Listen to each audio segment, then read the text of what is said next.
ये कहानी है एडी की, एक बूढ़ा मेंटेनेंस मैन जो एक एम्यूजमेंट पार्क में काम करता है। उसकी जिंदगी एकदम सादी है, कोई बड़ा सपना नहीं, कोई बड़ी पहचान नहीं। लेकिन एक दिन एक एक्सीडेंट में एडी की मौत हो जाती है जब वो एक छोटी बच्ची की जान बचाने की कोशिश करता है। मरने के बाद एडी एक रहस्यमयी जगह पर पहुंचता है, स्वर्ग, हेवन, जहां उसे 5 ऐसे लोगों से मिलने का मौका मिलता है जिनकी जिंदगी से वो कभी ना कभी जुड़ा रहा, कभी सीधे तो कभी परोक्ष रूप से। स्वर्ग में कदम रखते ही एडी हैरान रह गया। उसे नहीं पता था कि उसके मरने के बाद क्या होगा। न कोई गेट, न कोई फरिश्ता, न कोई रोशनी, बस एक अजीब सी शांति। और अचानक एक जगह जो उसे जानी पहचानी लगी। वो जगह थी रूबी पियर, वही एम्यूजमेंट पार्क जहां एडी ने पूरी जिंदगी मेंटेनेंस का काम किया था। लेकिन पार्क खाली था, कोई आवाज नहीं, कोई भीड़ नहीं। और फिर एडी को दिखा एक आदमी, नीली स्किन वाला, अजीब सा दिखने वाला इंसान, जैसे किसी सर्कस से निकला हो। वो आदमी एडी की तरफ बढ़ा और बोला, हेलो एडी, मैं तुम्हारा पहला मिलने वाला हूं। एडी डर गया, उसकी आंखें फटी की फटी रह गईं। तुम मुझे कैसे जानते हो? एडी ने घबराते हुए पूछा।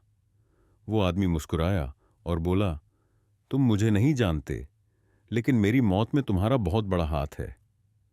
इतना सुनते ही एडी का दिल बैठ गया। मौत? मेरी वजह से? फिर नीला आदमी उसे लेकर अपने अतीत में गया। अब एडी एक नए जमाने में खड़ा था, 1930s का अमेरिका। वहां एक छोटी दुकान थी जहां नीला आदमी काम करता था।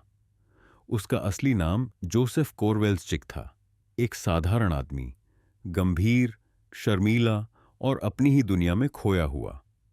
जोसेफ ने बताया कि उसकी त्वचा नीली क्यों थी। बचपन में जब वह बहुत एंग्शियस रहता था तो उसके पिता ने उसे एक स्ट्रेंज टॉनिक दिया जिसमें सिल्वर नाइट्रेट था। उस दवाई का साइड इफेक्ट यह हुआ कि धीरे धीरे उसकी त्वचा नीली पड़ने लगी। लोग उसका मजाक उड़ाते थे, बच्चे उससे डरते थे। आखिरकार उसे आम दुनिया से अलग कर दिया गया और वह एक सर्कस में शामिल हो गया, द ब्लू मैन के नाम से। अब कहानी एक और मोड़ लेती है। जोसेफ ने बताया कि जिस दिन उसकी मौत हुई उस दिन एडी सिर्फ 8 साल का था। एडी सड़क के किनारे खेल रहा था और अचानक उसकी बॉल सड़क पर चली गई। एडी ने बिना देखे दौड़ लगाई और एक कार अचानक ब्रेक मारती है। जोसेफ, जो वहीं कार चला रहा था, एडी को बचाने के लिए झटके से ब्रेक लगाता है। एडी बच जाता है। जोसेफ की कार भी रुक जाती है, लेकिन जोसेफ का दिल रुक जाता है। एडी की जान बची, लेकिन जोसेफ की जान चली गई। एडी सुन्न हो गया, उसकी आंखों में आंसू आ गए। उसे बिल्कुल याद नहीं था कि उसके बचपन की एक छोटी सी गलती किसी की जान ले सकती थी। मुझे माफ कर दो, एडी ने रोते हुए कहा। ब्लू मैन मुस्कुराया और बोला, मैंने तुम्हें माफ कर दिया उसी वक्त, और मैं चाहता हूं कि तुम भी खुद को माफ करो। ब्लू मैन ने एडी को सिखाया कि हर इंसान की जिंदगी दूसरे से जुड़ी होती है, चाहे वो इंसान एक बार भी तुम्हारी जिंदगी में आया हो या नहीं।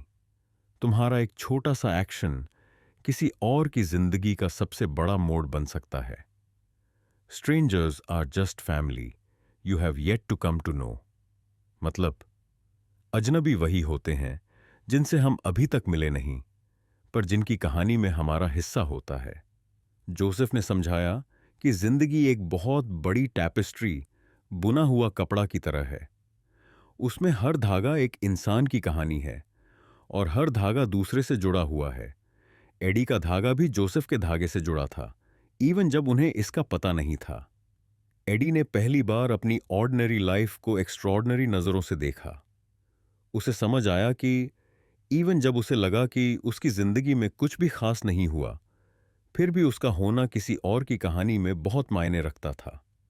एडी का पहला मिलन इस बात की याद दिलाता है कि हर चीज जो हम करते हैं उसका असर होता है, चाहे वो किसी को हंसाना हो या किसी का रास्ता रोक देना या कोई छोटी सी भूल। हर क्रिया किसी न किसी की कहानी बदल सकती है। और ये लेसन एडी को बाकी 4 लोगों से मिलने के लिए तैयार करता है, हर एक से जो उसके जीवन के किसी न किसी हिस्से में छुपा हुआ था।